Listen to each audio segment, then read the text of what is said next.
I have spent time with planar magnetic drivers in the past, but I've never really tested a set of audio gear with these drivers before. This is the first set that I am testing on my channel. Thank you to the folk at ARTTI for providing this demo unit and making this review possible by doing so. All thoughts and opinions are my own. So let's jump straight into how this is built.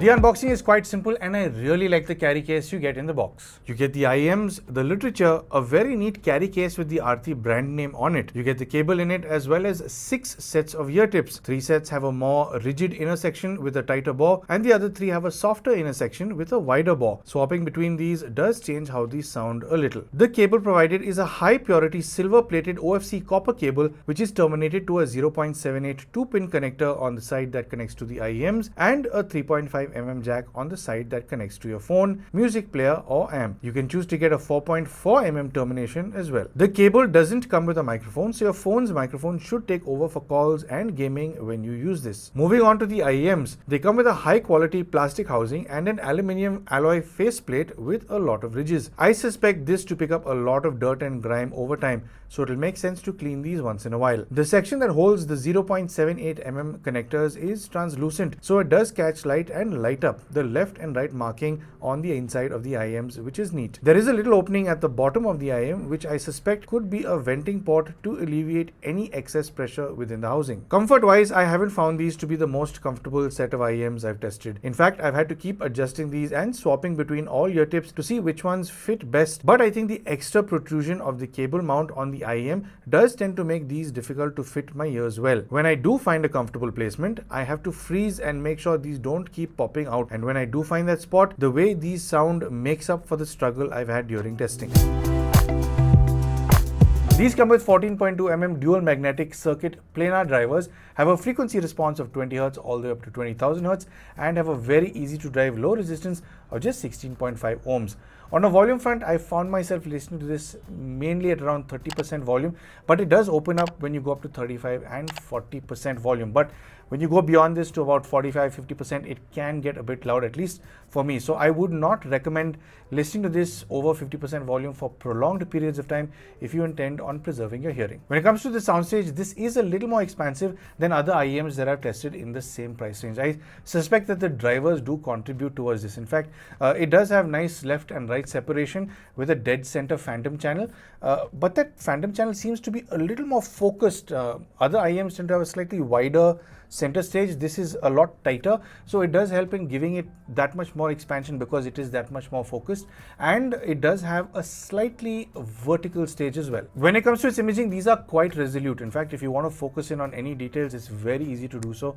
Technicalities from this is quite sharp, so nuances is a breeze to focus in on if you really do want to focus in on certain elements in your music. Something that I have noticed is that if I do use a slightly more powerful amp than a dongle DAC, the details do get a little crisper and a little more confident in their overall delivery. So I would recommend using a more powerful amp than using a regular dongle DAC. High frequencies have a prominent approach to their delivery while maintaining a soft presentation. These are thankfully not piercing and don't intend on ripping your ears off. Things like brushes off a snare, cymbal smashes and percussive instruments in this range are easygoing on the ear, making this range enjoyable to listen to, and I like that this range isn't over accentuated to give you the illusion of better clarity. It's the right amount of a tweak to not be fatiguing over longer listening sessions. Listening to It Never Entered My Mind, performed by Jeff Goldblum and the Mildred Snitzer Orchestra, I could swear I'd never heard a soft jingle at the 1 second mark of this track before, which I heard for the first time on these IEMs. I had to play it back a few times because I thought it wasn't from the track to begin with,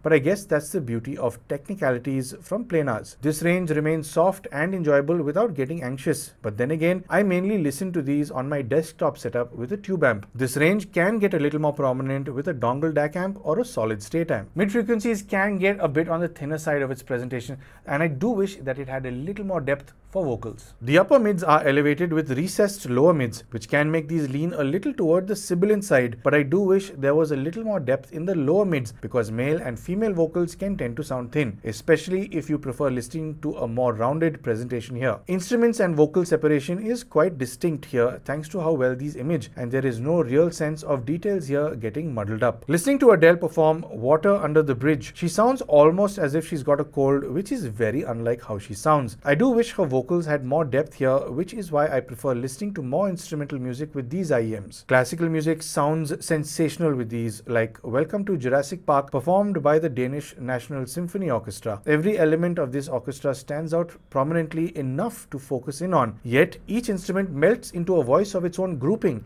making this truly a beautiful piece of music to appreciate. Lower frequencies were a very nice surprise to me. I wasn't expecting these to be bass happy, but these, from the very first track I heard, sounded as if they wanted to join in on the fun when it comes to its bass. These do have a good kick in the bass, a kick I wasn't expecting a planar driver to have in fact. These are great for drums, upright bass, and anything that exists in the natural upper and mid bass region for acoustic sounds really. The sub bass region is certainly more elevated compared to the upper and mid bass, making rumbles and sub lows quite prominent. I've not heard many IEMs that can handle this range effortlessly, especially not in this price range. Listening to Daft Punk perform Doing It Right, there are prominent sub low frequencies pushed at you from this track, and where some other IEMs might go softer while trying to push these registers toward you, these IEMs handle it with a lot more confidence and energy. This range is enthusiastic for a set of IEMs and doesn't eat into the mids much. That lower mid recess also does help this range seem a lot more prominent than it is, which can make this kind of music sound a lot more fun.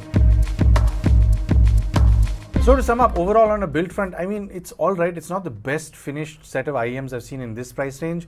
It's almost like they've put a lot more love towards how these sound and how it's built. In fact, the nozzle of one of the IEMs does have a bit of extra plastic on it, like it wasn't shaved correctly or it wasn't molded correctly. So, I mean, it's small things like this that will stand out if you do spend your money towards a product like this. When it comes to its cable and everything else, I think the cable is made very nicely. Even that aluminum plate on it is nicely made, but because of those little ridges, it is going to hold grime and dirt and dust. So you might have to clean it with the isopropyl sort of earbud once in a while, just to make sure it's looking as clean as it can.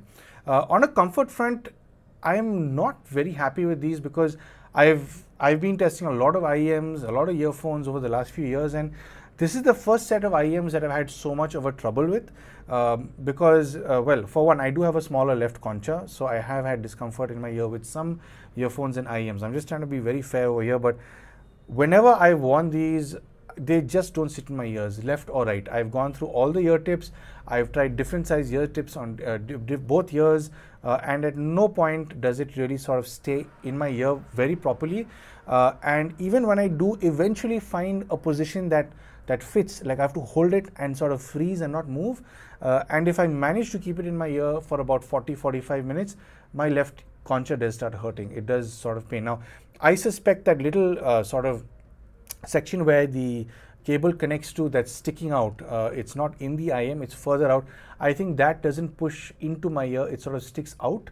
And if it's sitting way out here, it doesn't hold a proper seal in my ear canal. So there's nothing really holding this IEM in place. So I mean, it's been a bit of a tussle. I think if you have larger ears, it should fit you better, but I've just not been able to make friends with this earphone. It doesn't want to stay in my ears at all. When it comes to its sound, these are a lot of fun. In fact, I do wish they fit me better so I could listen to them that much more. It's just that I have that constant tussle with it. But once you get a fit that's right, these are very enjoyable to listen to. Technicalities are great. Detail staging is absolutely great on this, considering the price. The bass on it is very enthusiastic. It is very fun. I'm not a fan of how recessed the mid-ranges, the lower mids. So it does sound a little too tinny for my taste. I do like more fullness in vocals. So I haven't enjoyed vocal tracks with these IEMs as much as I have enjoyed instrumental, classical music. Operatic also tends to sound a little too thin, like you need more weight in the lower mid-range. But considering how it handles itself in the lower frequencies, it is also a good fun set of IEMs for heavier music. Even I think people who like bass for electronic dance music, if you like a tighter structure of bass that's not bloated, this set of IEMs is good fun. Yeah, so all in all, I do like these IEMs for the way they sound, but I only have an issue with them with the way they fit. So anyway, if you do have larger ears and you do like how these sound and you think that they are for you, I think they are good value for money. So anyway, coming to the price of these, well, at the time of recording this video, these do have a maximum retail price of about 7,999 rupees, but They are being sold for about 6,999, and if you are buying these abroad, it should cost you about $75. And is it value for money? I'd say if you're getting into the audiophile world and you want to get into this entire hobby, and if you're looking at a first set of planars or a first set of IEMs, it is a good investment. Considering the planars that are available at this price, I think it's great affordability and it's great clarity, technicality. The only issue I have is if you are properly audiophile, you may not like the way it handles its timbre. It's not the most natural sounding set of IEMs. In fact, if you want something that sounds even more natural than this, you might have to look at something that's at least, I think, double the price. I've recently reviewed something that I think is absolutely sensational. But yeah, all in all, I think that this is value for money. And there you have it. That's the ARTTI T10. So I do hope that you found this video helpful and informative, and I do hope that it will help you make some sort of purchase decision. If you would like to help support the channel, I'm sure you know exactly how to. But of course, thank you for tuning into Paul's POV for some sound advice.